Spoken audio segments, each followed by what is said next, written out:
problems with slides into a thing called the Pacific Ocean. And a lot of people would like to hear about it and what the mayor's doing to get it remedied, and he'll take care of it. So, John, please.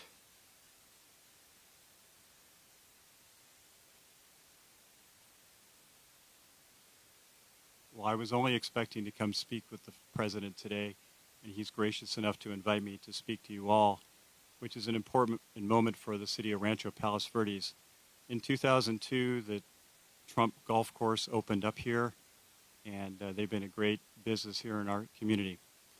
As the president mentioned, our city has been having a lot of issues with a landslide that's less than a mile from here.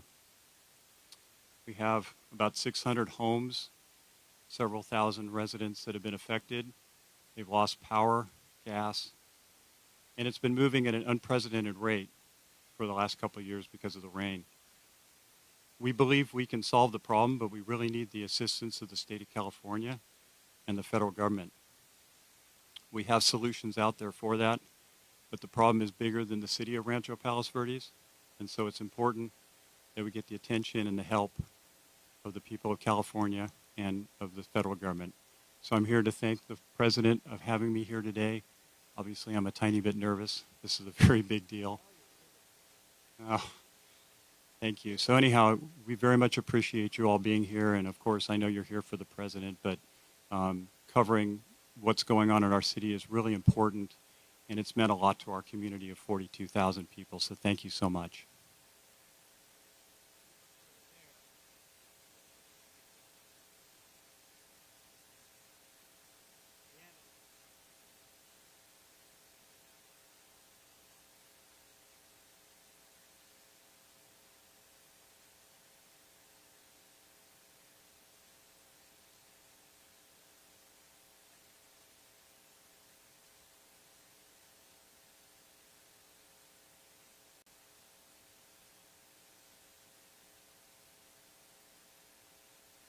This is Trump National Los Angeles, and it's been a tremendous success for a long time. I guess Lily would be 18 or 19 years, I think, right? And I built it. And I have a little bit of a motto, but we never have to advertise because it's always loaded up with golfers, very good golfers. It's a world championship course. It fronts on the Pacific Ocean, as you can see. It actually fronts, very few courses front on the Pacific Ocean. There's Pebble Beach and there's some others, but I always say I have the ocean, Pebble Beach has the bay. The ocean's better than the bay. And this course is one of the best courses anywhere in the world, and it's done really well, and we've had a lot of fun with it, so it's been great. It's a major property, as you can imagine. We do also lots of weddings and lots of events, and in the ballroom right behind you. And people get married literally on a nightly basis looking over the Pacific Ocean. So we have something that's very special. We're proud of it. Well, thank you all for being here. Before we begin, I want to express my support for all of the families affected by the landslides in Rancho Palos Verdes. The slides are something can be taken care of. This area is very solid. But you go down a couple of miles down, you'll see something that's pretty amazing. The mountain is moving, and it can be stopped, but they need some help from the government, so I hope they get the help, and I'm sure John will have the help. And I want to thank the mayor for the great job he's doing. I tell that to the people, what a great job he's doing. I just met with the mayor, and especially want to salute all of the public safety and emergency personnel who are working down the road, as well as the utility workers who are fighting to restore service to local residents. It's another thing when you live along the coast. Sometimes that happens. It's a little bit more difficult, but when they fix it, there's nothing like it. There really is nothing like it. I'm here today in California with a very simple message for the American people. We cannot allow Comrade Kamala Harris and the communist left to do to America what they did to California. The state of California is a mess with people leaving, and nothing's going to stop them. They're going to other states. Some are going to other countries.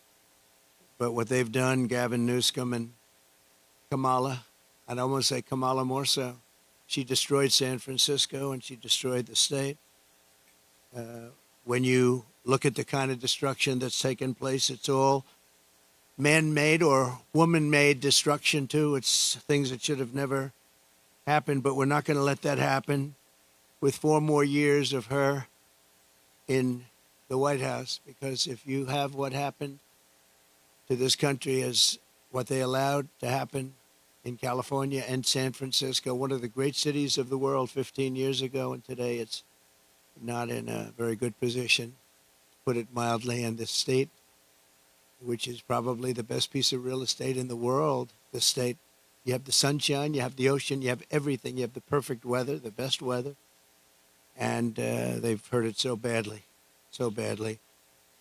Decades ago, San Francisco was known as one of the most beautiful cities anywhere in the world. A friend of mine, a friend of a lot of the people here, Bob Tisch, used to say San Francisco is the best city in the United States, the best city there is. And he passed away a number of years ago, but he wouldn't believe it. He used to always talk about San Francisco as our greatest city. He owned Lowe's, good company, great company. And he would say it constantly, and now you see what's happened. And it can be brought back, just like our country can be brought back, because we're a nation in decline. The decline of this whole state is one of the sad chapters in what's gone on with the radical left lunatics that we have to put up with. As the San Francisco district attorney, Kamala was the godmother of sanctuary cities. She was right out there at the forefront. And also the movement of defunding the police. She was there right at the beginning. She boasted, quote, "We are a sanctuary city and we always will be." Well, they're sanctuary cities of crime. One of the people that Kamala gave sanctuary city to and put in as DA was Edwin Ramos, an illegal alien MS-13 gang member who savagely murdered a father and his 2 sons after mistaking them for members of a rival gang. She knew this, and she came to his defense. He had previously been arrested for robbing a pregnant woman and killing many, they say. Kamala refused to get him out of our country, and he went on to do very significant damage. She also gave sanctuary to illegal alien Ronnie Aguilera, who murdered a 14-year-old boy, nearly decapitating him with a sword. He enjoyed watching this take place with a sword by his hand. Kamala launched her tenure as DA with a San Francisco police group described as a, quote, fire sale for plea deals. They made plea deals. The only one they don't make a plea deal with is Trump. They go after their political opponent, especially when they haven't done anything wrong. You saw more charges were dropped yesterday in Atlanta, Georgia. It's all politically inspired. It's all against their political opponent. We won the case in the big case. They said the big case. I've completely won that case. The documents case in Florida.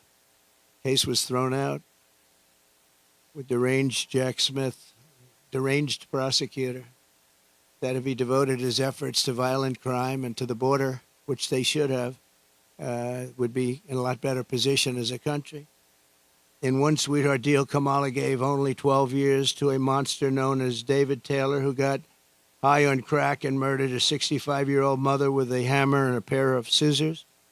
He wanted to come out, and she wanted to get him out as quickly as possible. In another plea deal, she gave only 6 years to a man who killed a disabled veteran with a knife and then left his body to rot in a bathtub.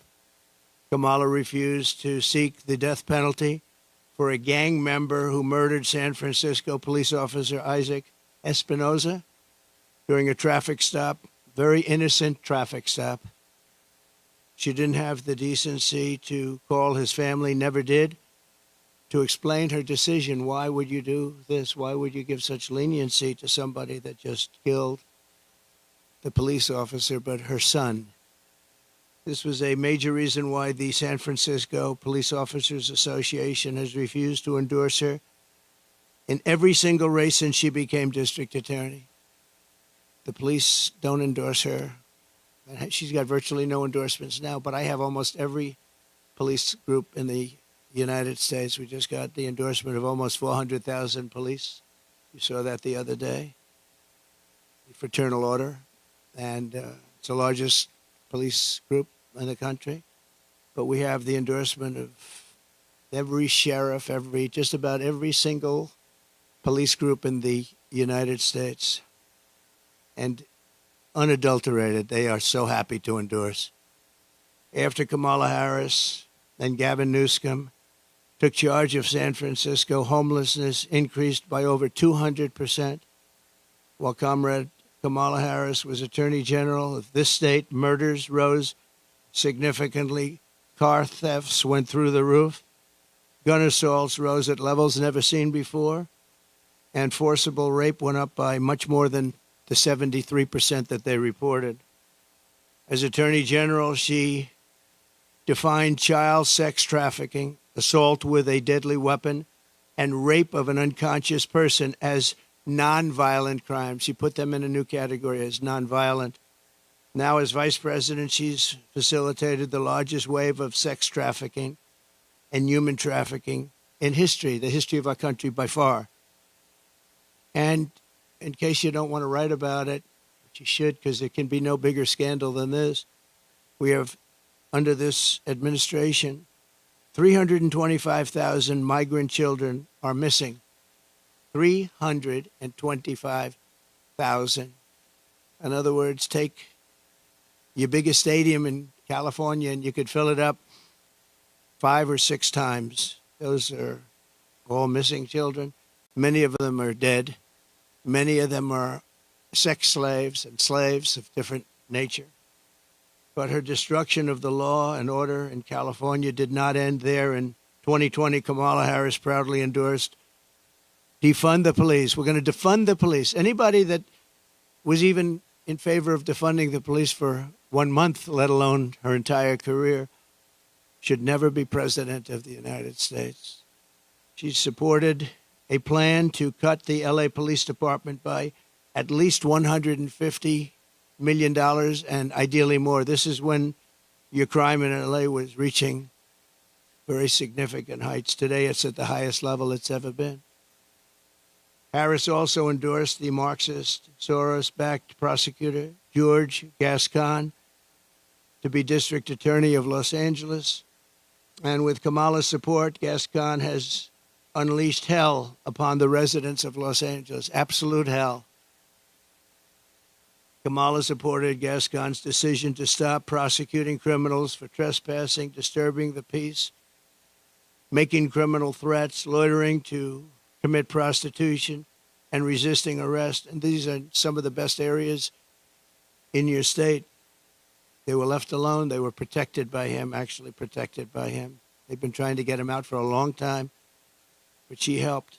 And this is where she's coming from as president. This is where she's coming from. This is why all of her policies changed. She was anti-fracking. She was anti-everything. And all of a sudden, she changed. Even the first question she was given at the debate gave one of the dumbest answers. They were asking about pricing and would you be better off today or 4 years ago? Prices have gone up at numbers that nobody's ever seen before. And just the concept of being better off, she didn't give the answer. She talked about when she grew up, nobody knew what the hell she was talking about. And based on the polls, it didn't work because Rasmussen, as you probably saw, just came out and they just lifted me up by 6 points for president, which is one of the biggest increases they've ever had in one little short period of time of a couple of days. Up 6 points. And I thought the debate was great. I thought I did very well, but I was fighting 3 people. I was fighting the crazy left radical lunatics at ABC, I think considered the worst broadcaster out there. George Slopadopoulos, that whole group, they're bad. And I lost a lot of respect for David Muir. He came at me with things, and we'll go over it in a second, but I was right about the crime stats going way up. The fact is the FBI didn't report them, and were able to keep the stats essentially flat. But the new numbers came in. I guess somebody in government likes me because the new numbers were just released, and you'll see the kind of numbers that we're talking about went not only up, but up at record levels like nobody's seen before when everything was included. And thanks to Kamala, since 2020, crime and drug overdose deaths here have skyrocketed by 40, 50, and 60%, and murder has reached an all-time high. We don't want this for our country. That's why I'm doing this. I don't like doing this, other than I know you all have the nicest view you're going to ever have. But somebody's got to explain this one. This is a radical left, Marxist, communist, fascist. As border czar, she then launched a colossal invasion of California's southern border. Just yesterday, the Wall Street Journal reported that a Venezuelan gang is expanding its deadly reach in the United States. First sentence of the story begins, U.S. law enforcement officials have watched with alarm the spread of a Venezuelan gang known for dismembering people. Dismembering people, right? Dismembering people. From Chile to Colombia, they're all over the place. Now they're in our country.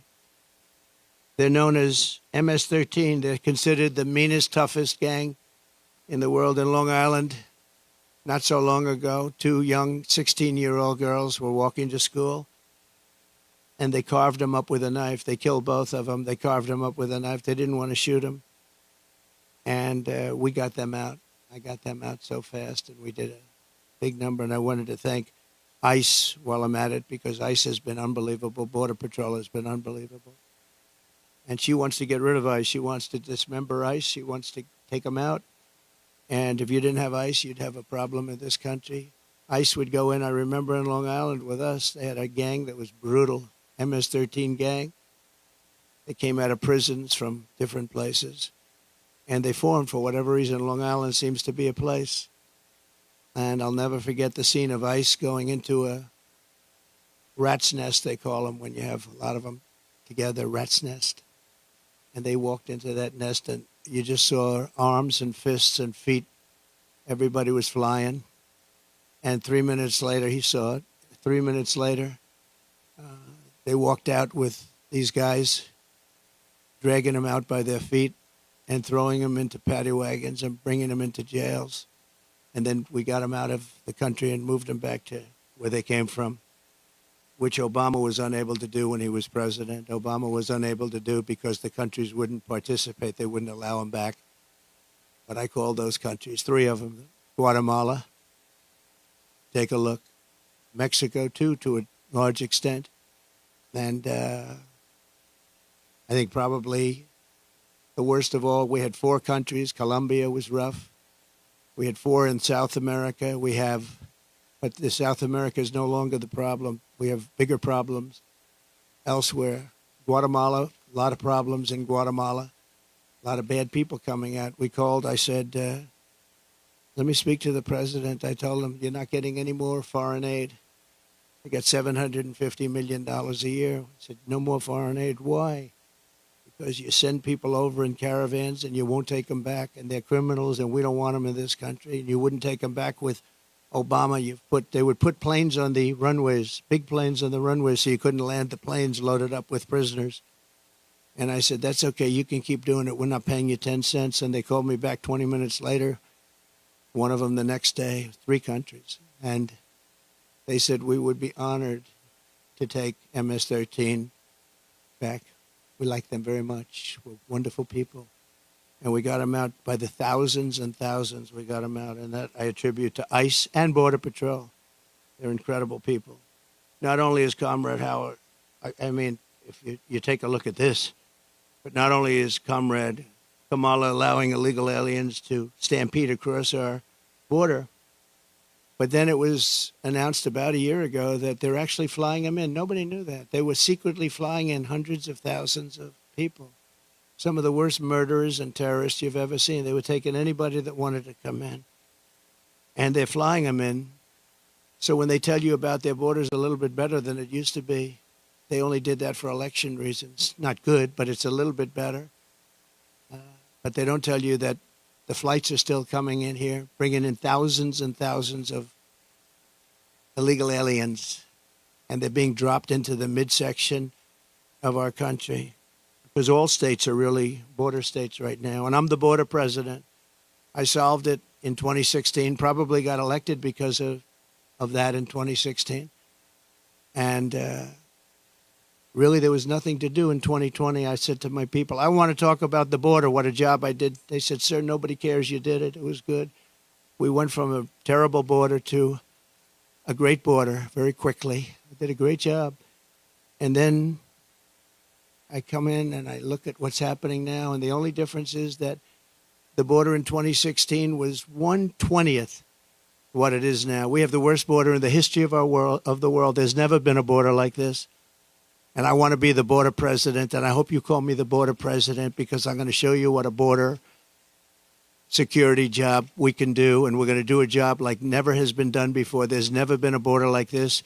I believe the real number is 21 million people are here, and many are thugs, criminals. And remember this, if you go to South America and if you go to these countries that have taken their prisoners out of their jails to empty their jails and dumped them into the United States like we're a dumping ground, you're going to see their crime rates have gone down by 50, 60, 70, and 80%. If you look at Caracas, Venezuela, they took their criminals and drug dealers and rapists off the street and they dumped them into the United States of America. Dumping ground, they call it. We're a dumping ground for Venezuela because we have stupid people running our country. And you think Biden's bad? This one's going to be worse than Biden. Over the past 3.5 years, Kamala has resettled 500,000 illegal migrants from Haiti into American communities, including over 200,000 who Kamala has illegally flown into the United States by airplane when they couldn't get through the border because the border guards backed up. They were refusing to let them in. They don't want it. They love this country. They're saying, you can't do this to our country. They flew them in right over the top of the border guards, and they're doing it right now. They're doing it right now. In Springfield, Ohio, 20,000 illegal Haitian migrants have descended upon a town of 58,000 people, destroying their way of life. They've destroyed the place. And people don't like to talk about it because even the town doesn't like to talk about it because it sounds so bad for the town. They live there. They're proud. They love the town. For years, it was a great place, safe, nice. Now they have 20,000, and I actually heard today it's 32,000. It's the new number. Illegal aliens are now coming in from all over the world, from prisons, jails, mental institutions. They're coming in at levels that we've never seen before. We cannot let this happen to our country. And I will be your border president, and I hope you call me a border president. I never thought I'd have to say that again because we fixed the border, and now it was 100% beautiful. And that includes fentanyl and drugs and everything else. We had it fixed, and now nobody's ever seen anything like it. And I guess they want to do it because we built hundreds of miles of wall, and we had hundreds of miles, I said, after we completed, much more than I said I was going to complete. And it had a huge impact. But after I completed it, we had all of this wall to be put up. It could have been put up in 200 miles, could have been put up in 3 weeks, would have been totally sealed, and much larger than I originally said, but it worked so well. We were doing so well. And not only didn't they put it up, they sold much of it for 5 cents on the dollar. Very expensive wall, has wires inside of it for technology. Hardened steel, hardened concrete, and rebar. They wanted all three. I did it as per the Border Patrol. I disagreed with the look. They said, sir, this is the only way. We had to put a anti-climb panel on top. The panel on top is an anti-climb panel. I said, I don't like the way it looks. They say, I know, but it stops people from climbing. I said, all right, we'll do it the way you want. A president has a duty to keep you safe. Kamala will turn America into a poor, violent, third world refugee camp. It already sort of is. We have elections that are a mess, and we have a border that's the worst of any border ever in the world. There's never been a country ever in the world that's allowed 21 million people to come across in a short period of time. And children and the children of American citizens are at the mercy of barbaric criminals. You take a look at what's happening in Colorado. The governor's afraid to even talk about it. The governor, he's a Democrat. Colorado, I hope you're going to vote for Trump because you're being stampeded by your own politicians. The governor can't talk about it because he can't go against the policies of these lunatics that want all these people to come into our country without knowing who they are. We don't even know where they come from. As of last week, I was told by Tom Homan, we had 168 countries represented over the last 12 months. In other words, people came in illegally from 168 different countries. Most people don't know there's that many countries. There's more than that in the world. We'll know them all pretty soon, I'm sure. In breaking news yesterday, the premier statistical agency at the Justice Department, you remember where David Muir tried to correct me when I said that crime is rampant like never before. He said, oh, no.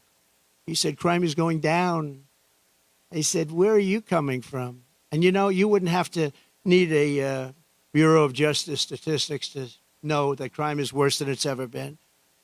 And I guess they probably watched the debate and they heard this foolish man, this foolish fool, make that statement to me that, no, crime is coming down. The FBI said it was coming down. The FBI defrauded everybody because what they did is they used statistics not including some of the worst areas and some of the worst cities. So the real numbers are from the Bureau of Justice Statistics, and they just released it. So I think they probably like me because they wanted to defend me from people that are not smart, from a guy who has good hair but not as good as it was 5 years ago, to be honest. And they just released brand new numbers, just out last night, late, showing that since 2020, so this guy, David Muir, was correcting me, the FBI. Now, the FBI defrauded, just like they defrauded on the jobs, 118,000 jobs that didn't exist. The FBI, in this case, defrauded. So violent crime, just out, nationwide is up 40%. Rape is up 42%. Car theft is up 42%. Aggravated assaults are up 55%. And violent attacks on strangers are up much more than 61%. So those are your numbers. See, those are the numbers. Now, I think he corrected me 11 times. Of the 11 times, I don't think he had the right to correct me at all. Didn't correct her once. Like on Project 2025, I have no idea about it. Had nothing to do with me. He didn't correct her. He knew that. Charlottesville, nothing was done wrong. All you had to do is read my statement, one more sentence, and you would have seen that. Sean Hannity, Laura Ingraham, Jesse, all of them, Greg Gutfeld, they all took that and they corrected it many times. But they keep coming with the same lies. I'm going to save Social Security, and I'm going to make it good, and we're not going to raise the age, just as I did for 4 years when many Democrats wanted me to do something about it. And she'll go around saying, oh, Trump is going to do bad things to Social Security. No, she's going to do, because she's putting these illegal immigrants onto Social Security, onto Medicare, and she's going to destroy those programs, and the people are going to have to pay. But I'm going to save them. But David Muir said exactly, I quote, President Trump, as you know, this is after I made the statement that crime is at record numbers. President Trump, as you know, the FBI says overall violent crime is coming down in this country. Now, anybody that says it's coming down, when you look at all of the migrant crime and all of the other crime, and this doesn't even include most of the migrant crime. So it's up 55, 65, 75, and 85. In one category is up 89%. And these numbers have just been released by the government. I appreciate the person that released them. I think he came to my defense, actually. But the people understand it. In fact, he was wrong. The FBI totally fudged the numbers. And I really believe it's actually a fraud what the FBI did. It's a fraud. And it was a fraud when the administration, I call it the Kamala, because I don't even know who our president is anymore. Where is this guy? They took it away. This was an overthrow of the president of the United States. This was a coup. He got 14, think of it. He got 14 million votes. She got no votes. She was the first one that lost, and now I'm running against her. They went in. I was 19 points up in the poll. I saw their poll. They went up after the debate with Biden. I have debates with everybody. But the first debate, we had two debates. We didn't have one. First, I had Biden, and he was 19 to 21 down. And they went, that's when they went, and they said, you can't win. You're going to get out. And he said, no, I'm not. I'm not going to get out, which was his right to say. They said, well, if you don't get out, we're going to execute the 25th Amendment. And he said, like I said, I'm going to get out. And he hates her beyond any, I think he hates her probably almost as much as he hates me. I think he still hates me a little bit more. But he hates her. He hates her. He hates what she did. And, you know, when they talk about democracy, well, that's not democracy. He had 14 million votes. She had none. And she was the first one out of the 22 people or so that ran as a Democrat. She never made it to Iowa, first state. She never made it to Iowa. She was the first one out, and now she's running. So you tell me how that works. They wanted to be politically correct, that's all. But we're not going to let her destroy our country. In fact, the David Muir character, he's lost so much respect. Everyone's talking about him. He's a joke.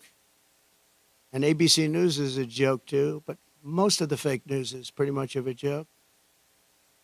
He said that the FBI, and he didn't know this, I guess, at the time. He probably did.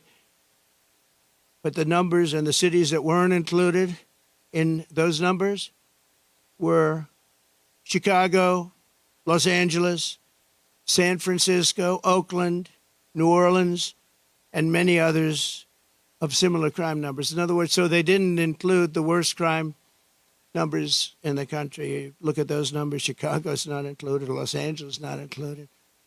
So they could say the numbers are flat, but they didn't include the big boys. And that's a fraud on the public. And as I said, it was a fraud also, just like with the so it's 818,000 jobs that they said existed that didn't exist. And they thought they could hold the number off until after the election, anytime after November 5th, but that didn't work out because they had a whistleblower that released the numbers. And then you have Kamala's claim that she worked at McDonald's. She never worked at McDonald's. It's a lie. They went in, they investigated it, and the fake news won't report that. They won't report it. The only one that reported it was Fox, but the fake news won't. She never worked at McDonald's. She said she stood over those French fries when they were being fried, and it was so tough work. She never worked there. She's a liar. She's a liar. But the fake news ought to report she's a liar, because that sounds like a little thing, but it's a big thing, because it tells you they lie. They lie about everything. They lie about statements on the military. Nobody loves the military more than me. She got up today. She said things that were just lies. She's just made up. What's bad for Trump? Oh, this would be, say something bad about the military. Oh, he said bad about the military. Just like McDonald's, a total lie. It's the way they do it. And her VP choice, I think, will go down as a catastrophic choice. Now, maybe I'll be wrong. I'll let you know on November 6th. But I can't believe that that guy is an asset. They had other people that would have been. Comrade Kamala Harris and the communist left have also destroyed the economy and the quality of life all across this state and all across our country. As Vice President, what she's done to our country is not even thinkable. California has the highest inflation, the highest taxes, the highest gas prices, the most illegal aliens, the most regulations, the most expensive utilities, and it ranks as the third worst state to start a business. It also has the most people leaving it. I love this place. Look at this. I own this. No partners, no mortgage, no nothing. I own it. And I'm talking so badly about the state. It hurts me to do it. I would never do this except for the fact that I'm running for president and I want to save the country. So I'd rather sacrifice this than lie or not speak. But think of it. I'm knocking the hell out of the state of California. I'm saying how bad she was and what a bad job she's done. What a horrible Governor Newsom has been. He's been horrible. So many people leaving. And I'm hurting my own property. And that cost me lots of money. But it's okay because this is unimportant compared to saving the United States of America. So I do it for that reason. But those are the numbers, what Kamala Harris's policies will do to America. The cost of living here is nearly 40% higher than the national average. And the cost of housing is 97% higher. And the national average is through the roof. And it all took place in the last 3.5 years because I had no inflation, essentially no inflation. And it stayed that way for 2 years. So it wasn't like, oh, gee, it was ready to pop. No, we had it done. We had it down to a science. We had no inflation, 1.4%, which is perfect. That's better than no. That's a perfect number. If you go to the economist, they said, because you want a little bit, but you don't want much. It's a perfect number. It was perfect. The country was perfect. We were drilling. We were taking it out. Now we're buying our oil from Venezuela. It's not even believed. It's interesting. They give him billions of dollars now, Maduro, the dictator. I call him the owner of Venezuela. They give him billions and billions of dollars, but then they foreclose on his plane. They take away an old junky plane. It's not a good plane. They take away an old junky plane. And I said, well, it's okay. He'll buy a much better one. We give him, think of it, a country takes away his airplane, but pays him billions of dollars for their oil, which is the worst oil on the planet. It's tar. And it has to be refined. There's only one plant in the entire world that can refine that junk. And you know where it's located? In Houston, Texas, for the environmentalists. So Houston, Texas is refining tar, and that stuff is going up into the air. But it's the only place in the whole world that can refine that very bad stuff. The state is rapidly going busted with a record $68 billion budget deficit last year, $68 billion deficit for a state. And the government is so incompetent that it costs $1.7 million to install a single public toilet in San Francisco. They built a toilet for $1.7 million. And it's not even nice. I saw pictures of it. I built this whole thing for less than that. Unsurprisingly, more Americans are now leaving California than any other state in the union, and over 500 companies have left since 2020. It hurts me to say it. Look, I have this unbelievably valuable asset, and here I am knocking the hell. I'm sitting here thinking, and I know this. I've known it for every time I speak badly of New York. We have a very bad attorney general there. She's a political hack who got elected saying, I will get Trump, I will get Trump, I will get him, Letitia James. And they had a phony case where they value a house that's worth $1 billion to $1.5 billion at $18 million. The judge was corrupt. And she's corrupt, very corrupt person. It's a political hack. And then we have the other cases that they're all headed up by the White House. They sent their people in, one person in particular, but they sent their people in to head up the cases in the state.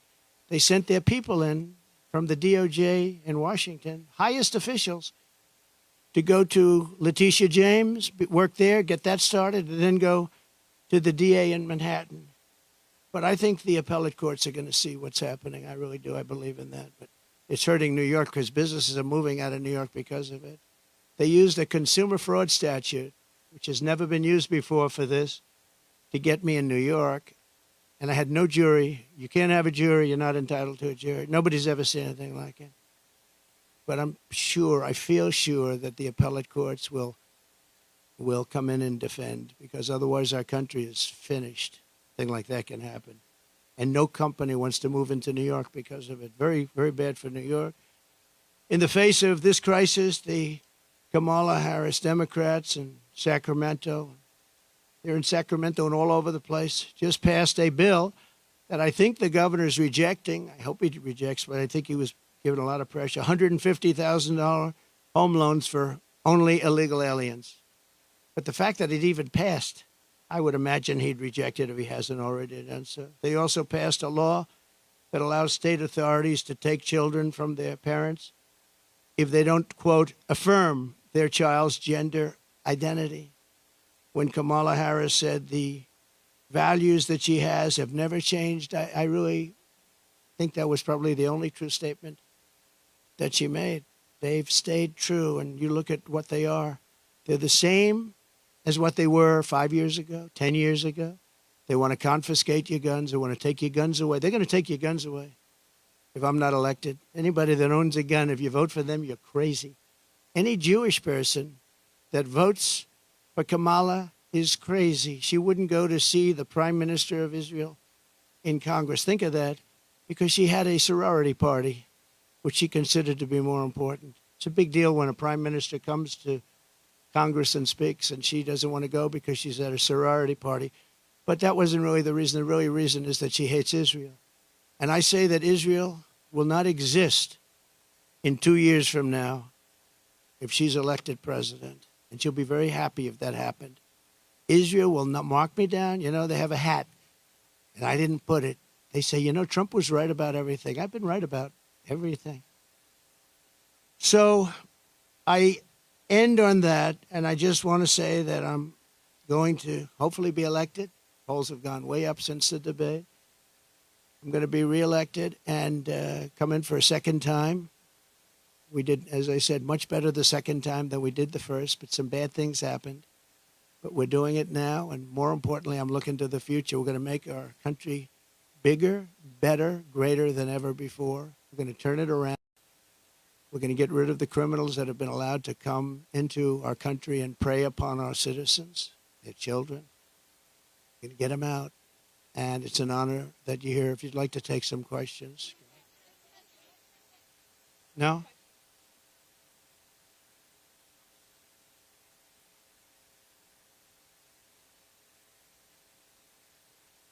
No, excuse me. Most of my Republican allies had said I was great in the debate. You're just like, you know, a lot of other people at Fox. Well, why don't you say most 94% of the Republicans said I did phenomenally in the debate. Some said that I could have been tougher. I don't know how I could have been tougher when I said he's the worst president and she is the worst vice president in the history of our country. 94% of the Republicans, and the only one that wouldn't, maybe a Mitt Romney or somebody like that. But we've gotten great praise for the debate. And based on the polls, like Rasmussen being up 6 today, the first poll out, based on the polls, obviously I did well in the debate. Also, based on the debate polls, where I sometimes had, in one case, 92% win. So, you know, I did well in the debate. Sometimes had, in one case, look, you come from Fox. Go ahead. Go ahead.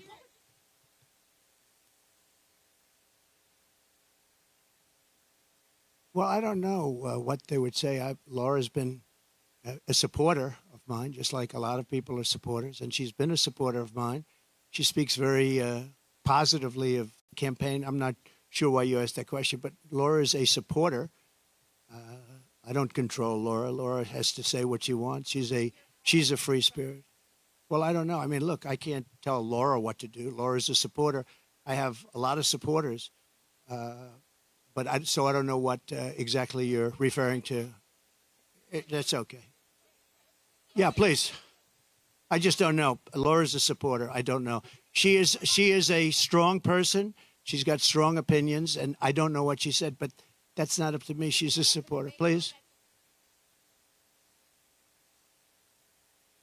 Okay. A lot of people do. It's a very big plane.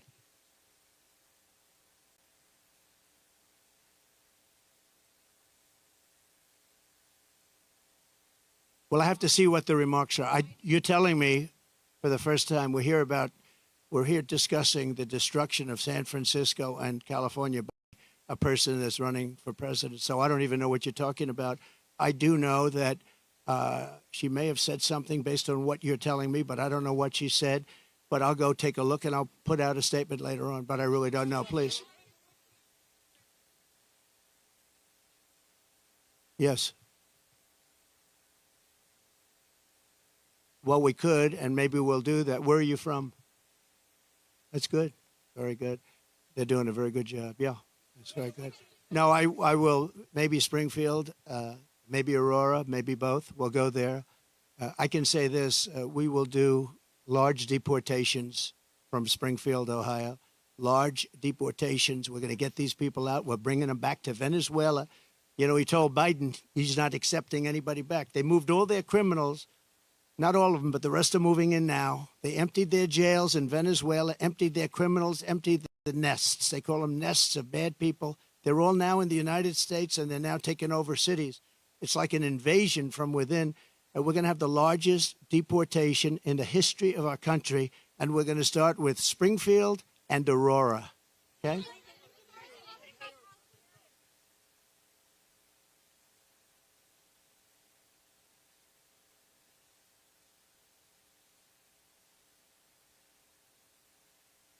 No. The real threat is what's happening at our border, because you have thousands of people being killed by illegal migrants coming in and also dying. You have women dying as they come up. They're coming up in large groups. We call it a caravan. I think I came up with that name, but it's really what it is. 10,000, 15,000, 20,000 people. And you have large numbers of women being killed in those caravans coming up to this country. And then when they get here, they can go into the country and they end up being sex slaves and everything else. Those are your real problems, not the problem that you're talking about. Yeah, okay.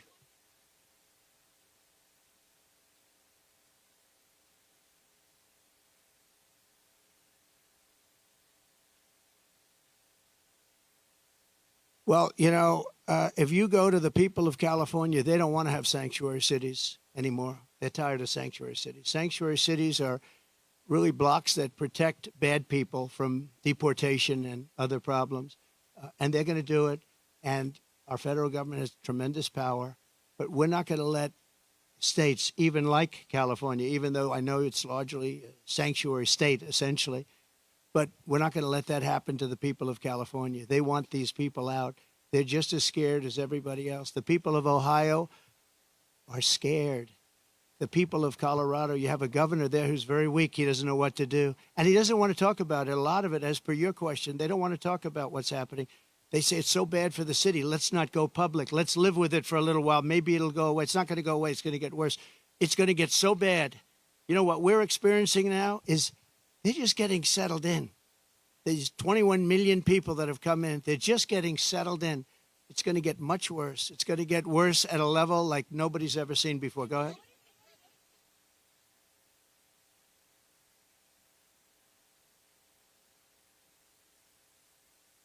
Yeah, that's right.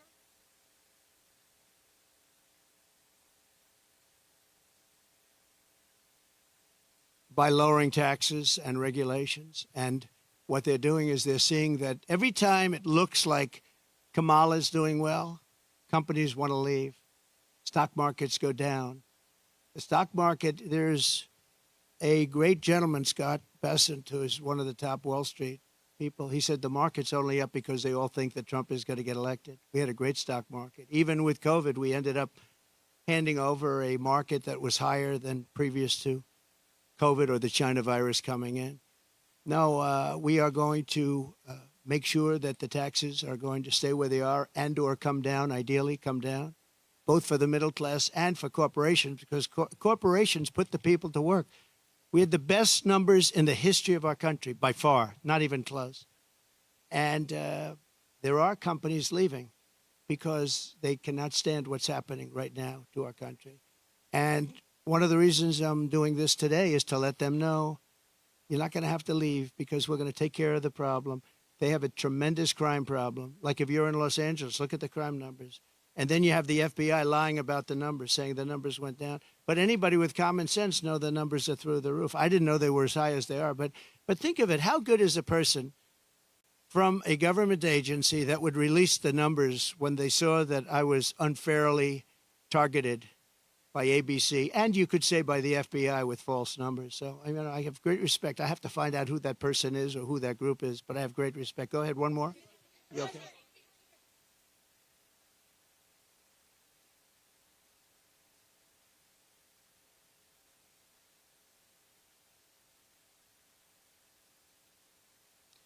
I'll be able to make phone calls and solve most of the problems. I may actually have to meet a couple of times. But, you know, Viktor Orban, and you've heard me say this, but it wasn't long ago, he said the only way you're going to solve the world problem is Trump has to be president again. And I don't say it. I didn't say it. I sort of would be embarrassed to say it. But he said everybody was afraid of Trump. He said China was afraid, Russia was afraid, North Korea was afraid. Everybody was afraid. We had no wars.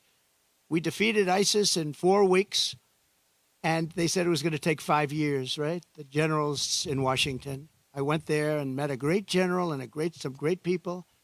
And I said, go to it. And he took them out in 4 weeks, 100% of the ISIS caliphate. I flew there. I flew to Iraq, to the field, and they took them out in a very short period of time, short order.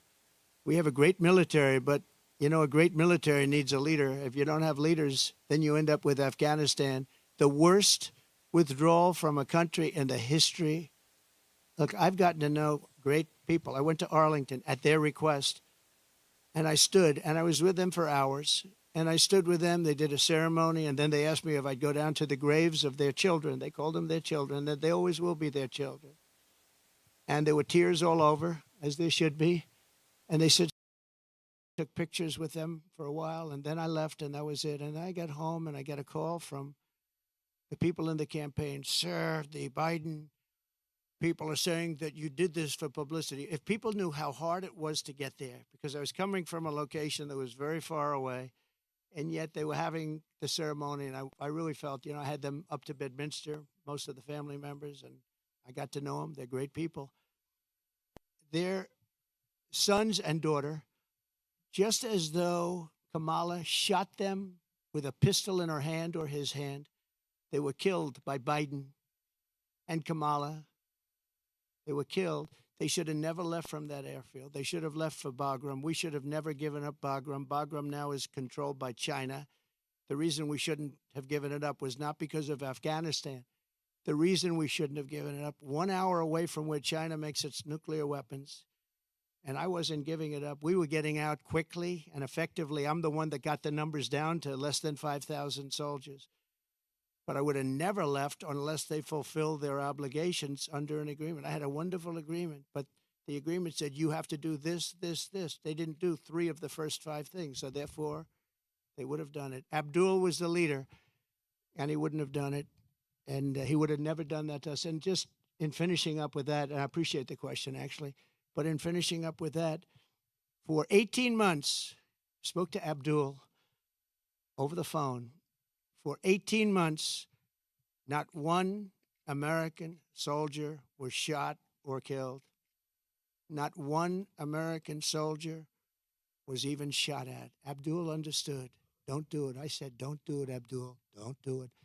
And for 18 months, not one soldier was even shot at. And that's the way it's supposed to be, right? And then they had that horrible situation with the 13 dead, leaving billions of dollars of equipment behind. And leaving a lot of Americans behind, a lot of Americans. And you know what else? Leaving a lot of soldiers badly wounded. Nobody ever talks about them, but I do. Let's talk about California. You are claiming that we need to do major changes in this state. If you're president, what's the biggest policy difference for the people of California? And what would the nature of your relationship be with the leaders of California who you're calling scum? How do you get that? Well, I would have a great relationship with them. And what you have to do is start all over again. You cannot have these policies of high taxation. You can't have these policies of politics where you go after your politicians. You have to have an honest voting system because, you know, you don't have an honest voting system. They send out millions and millions of ballots. They go all over the place. Some people get 2, 3, 4, 5. You have a very dishonest system over here. If I ran with an honest vote counter in California, I would win California. But the votes are not counted honestly. It's a very dishonest system that you have in California. And I'd make it business friendly. Right now, it's business unfriendly. Look, Elon Musk is a friend of mine. He endorsed me very powerfully. He endorses me every time he speaks. He really wants to see us win because he knows we can do a great job and turn it around. He left California. I said to him, Elon, did anybody ever call you? It's a big company. He moved to Texas. A lot of people moving to Texas. Great state. Excellent governor, an excellent lieutenant governor. Great people. They love entrepreneurs. They love the people that live there. They want to keep their taxes low. Taxes are way too high here. But I said to Elon, so you have a big company and you're moving it to Texas from California. Did anybody call you like the governor to try and get you to stay? No. Did anybody see you, write a letter, do anything to try and keep you to stay? You have thousands of jobs. He said nobody ever called. There'd be so many things you could do. This would be the easiest place to turn around if they knew what to do. Look at it. I mean, look at the weather. We're standing out here on the Pacific Ocean in the most beautiful weather. A lot of states don't have weather like this. They don't have Pacific Oceans. So it's many things you could do, but you start with lowering taxes and making it friendly. But think of it, Elon Musk, a great guy, brilliant guy, big company, lots of jobs, leaving. Nobody even calls him to try and get him to stay. I would have been on him. I would have said, let's have lunch, let's have dinner, and then let's have breakfast the following morning, right? I would have tried to talk him out of it. Yeah, go ahead, please. What value do you feel that Laura Loomer brings to you? And has nobody told you about the conspiracy theories that she is promoting? No, I don't know that much about it. No, I don't. I know she's a big fan of the campaign, but I really don't know. I would say that, well, she brings a spirit to us that a lot of people have. We have very spirited people. And in all fairness to her, she hates seeing what's happened to the country, I guess. I mean, she hates seeing what's happened to the country. So do I. It's very sad. It's very sad when I have to stand out here on my property and say how bad California is. Did you have another one? Mr. President, getting back to some questions that matter to the people of California. There are a lot of folks here who feel like they are forgotten men and women. The state government doesn't seem to care, but you are coordinating with the local mayor. What can you do to help this community either now or when you get elected? Well, we're going to help them, and I told John, the local mayor, but I told John we're going to help him with his slide problem. You know, there are ways of fixing that. We discussed it. He knows better than anybody. And he needs help from the federal government. He needs help from the state government. And it's a very wealthy area. But you also have people living here that are elderly and have fixed incomes and have houses that are going to be, you know, shoved into the Pacific Ocean if something's not done. And he wants it taken care of. He's a great mayor. He wants it taken care of. He wants nothing for himself. He just wants to help these people. And John, I think you said you have about 600 houses on the site that's sliding. And he'd like to be able to save those houses for people, that some of which will never be able to have a house again. You know, it's pretty sad. Media shares are down about 75% from their peak in March. Your lockdown provision ends soon. Will you sell your shares? No, I'm not selling. No, I love it. I mean, I use it as a method of getting out my word. You know, when it opened, it went way high, but then the SEC gave us nothing but problems. We had to go through a long process with the SEC. But people think that I'm leaving. That's why they're down, because if I leave, you know, it's different if I leave. But I'm not leaving. I love it. I think it's great. Mechanically, it works the best. And again, I'm friendly with Elon, and Elon would love me to come over to X, but I just, you know, I have close to 100 million people on X. I had 230 million people on X, and then they shut me down, and I said, I'm not going to let that happen again. You know that. I had hundreds of millions of people on X and Facebook and Instagram, I think more than anybody. Zuckerberg told me at the White House, he said, congratulations, you're number one on Facebook. This is a number of years ago. And then all of a sudden, I went from being number one to having no voice.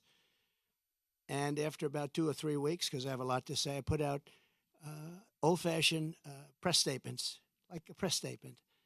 And they got really successful, and they did very well. And then we built this platform.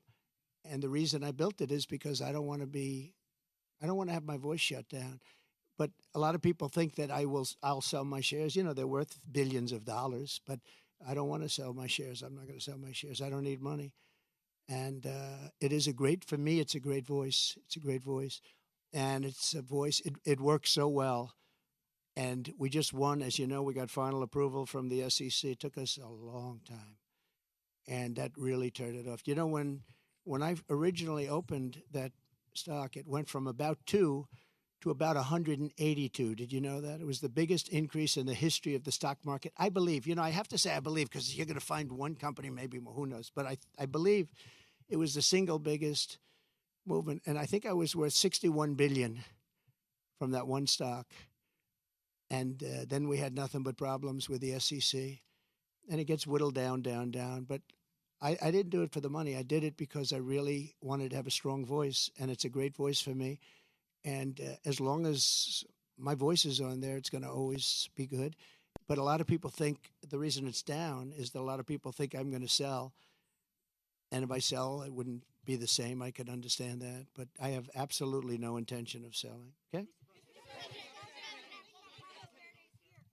Talking about this community of Palos Verdes, you talked about California. We have fires raging to the east. Just I a couple agree. miles from I here. agree. What will you do to help people in this state whose homes are being damaged again and again, or are falling, off of these cliffs right behind us here, or burned down, or for the people across the country whose homes are jeopardized by natural disaster? This is my favorite question of the day. You're asking me what would I do for. Let's talk California first. Is that okay? Do you mind? So, I was riding with Devin Nunes and some congressmen 4 years ago. I was riding up north in California, and I looked at these fields. They were massive. I was telling John, right? It's my favorite question. I love that somebody would ask me this question, and I never told you to do it, right? Who are you with? Good. Spectrum. It's good. New, hot, right? It's hot. It's doing well, but that's because you ask good questions. So what happened, I'm saying why I look at this field, and it's massive, and in the middle of the field is a little spot of the most green, plush land you've ever seen. I said, and then I'd see another one, these little plots, like 1 and 2 acres, and you'd have 1,000 acres that's barren and dead and dark. And I said, what's the problem here? What is that green acreage? You know, the soil is unbelievably fertile, but they have no water. I said, so do you have a drought? No, we don't have a drought. We have the water is cut off upstate, up in the north. You know that? And the water, in order to protect a certain little tiny fish called a smelt, they send millions and millions of gallons of water out to the Pacific Ocean, way up north. Never even gets close to here. And you know, in Los Angeles and Beverly Hills, all these rich areas, they want to give you like 38 gallons of water to use. You buy a house for a lot of money, and then you're allowed to use 38 gallons of water. But you have no water down here. And the reason you have no water, you have the canals. The reason you have no water is because Gavin Newsom didn't want to do it. I had it all done. I had the Department of Commerce at the time. Believe it or not, they're the ones that rule on this particular issue. So you have millions of gallons of water pouring down from the north with the snow caps in Canada and all pouring down. And they have essentially a very large faucet. And you turn the faucet, and it takes 1 day to turn it. It's massive. It's as big as the wall of that building right there behind you. And you turn that, and all of that water goes aimlessly into the Pacific. And if they turned it back, all of that water would come right down here and right into Los Angeles. They wouldn't have to have people not use more than 30 gallons and 32 gallons. They want to do that, you know. They're trying to do that. And you have so much water, and all those fields that are right now barren, the farmers would have all the water they needed. And you could revert water up into the hills where you have all the dead forests, where the forests are so brittle, because no place is like California. I go to Austria. The head of Austria tells me, you know, we have trees that are much more flammable than what you have in California. We never have forest fires because they maintain their forests. And you have all that water that could be used as water, what they call water flow, where where the land would be damp. And you'd stop many of these horrible fires that are costing billions and billions of dollars by the federal government, et cetera. So one thing I'm going to do for California, vote for me, California. I'm going to give you safety. I'm going to give you a great border. And I'm going to give you more water than almost anybody has. And the farmers up north are going to be able to use 100% of their land, not 1% of their land. And the water is going to come all the way down to Los Angeles. And you're going to have more water than you ever saw. And the smelt is not making it anyway. In fact, they make and grow smelt because it dies all the way up and down the line, and they put stuff that was artificially made. You know that. So you're going to have water in California at a level that you've never seen before. The farmers are going to do great. Those fields are going to be all green instead of 1% green. And maybe even more important, you're not going to have illegal immigrants pouring into your country and killing your family. You're not going to have the problems that you have right now. We're going to lower your taxes. We're going to bring the car industry back because your car industry is gone. We're bringing it back to Detroit at levels that you'll never see again. We'll bring it back to better than it was 30 years ago.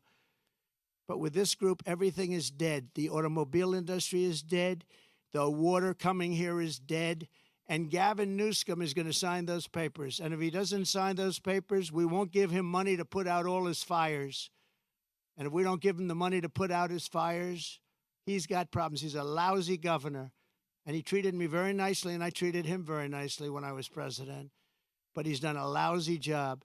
But there's a case. I said, Gavin, will you sign? It took him like a month and a half or 2 months, and then he decided for political reasons. And then we got hit with COVID, and we had to solve another problem. But you're going to have so much money, Mr. Mayor. You're going to have so much money from economic activity and growth.